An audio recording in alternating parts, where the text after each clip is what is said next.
I can't believe You don't it. dance in those, do you? No, Practically. I won't. But I did bring one with me. This morning, can I just let her, this morning it was #1 on iTunes in over 22 countries. I mean, outstanding. So, you know, we showed you in 2009, and I said, although your adorable mother is in our audience, we want to show Mother's some. beautiful.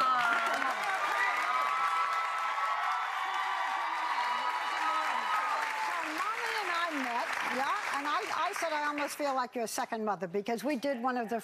It should only happen. We did. I want to apologize to my daughter. I love you too, but this one is a different person. I better dig myself out of this hole. Okay, you and I did an interview on 10 Most Fascinating People, and it was back. It was just 2 years ago. It was 2009. So in a way, we kind of felt that, you know, to some degree, we launched you, and you came in a serious Chanel suit. 2 years, and look what's happened. Barbara. You were dying. Yeah, well, you look more serious than I did. But 2 years. Did you ever expect this?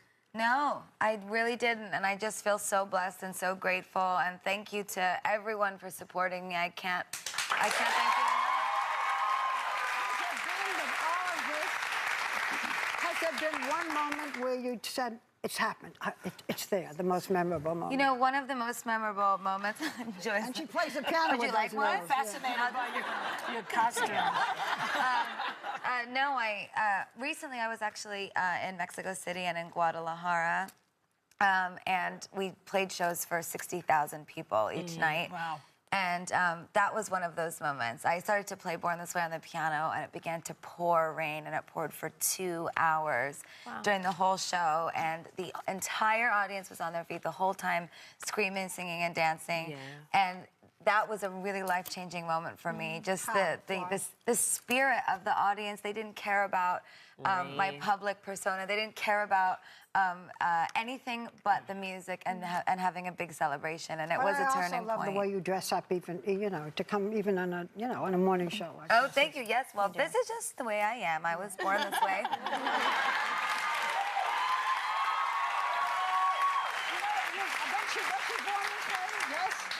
Mommy, was she born this way?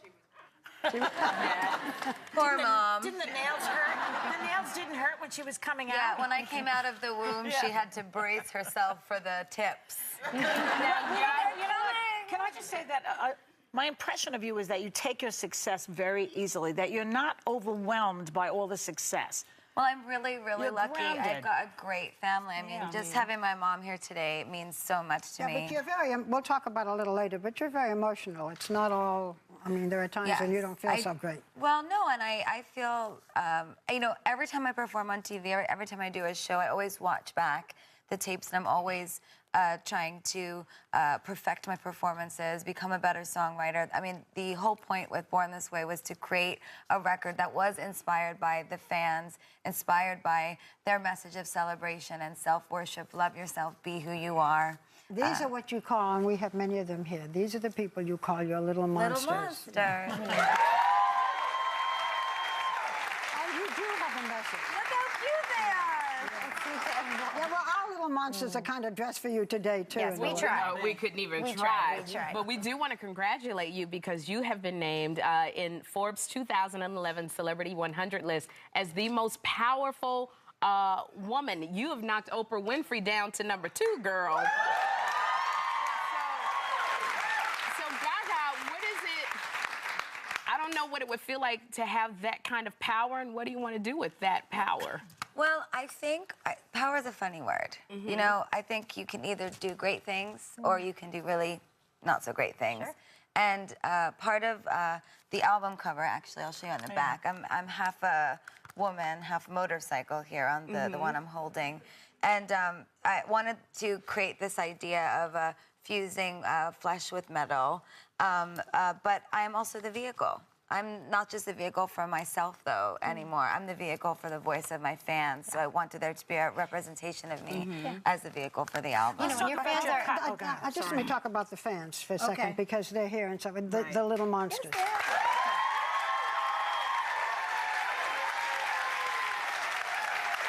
you have, in every performance, you also talk directly to them. and you say, look, there was years when I was a misfit. There were years when I thought I was a freak, even though your mother and father were supportive. And none of you is a freak. All of you are worthy and so forth.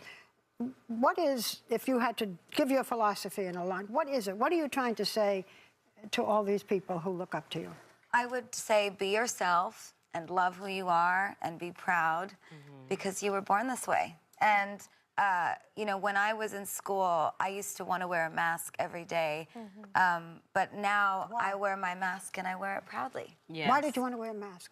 I got really bullied and I had, you know, a nice group of friends, but getting picked on in school, it sticks with you for life. And I don't think I realized how deeply it affected me until I started to become more successful. And suddenly there's lots of pressure and you have to be a role model. And I had to look inside myself and say, well, what do I have to offer? Because for so many years I felt like I didn't have very much to offer. But I see similar struggles in my fans. And so together through the show and through the music, we find liberation from our challenges and our identity struggles. What did they pick on you about? All sorts of things. They said I had a big nose. Oh, so what? So do And I had buck teeth.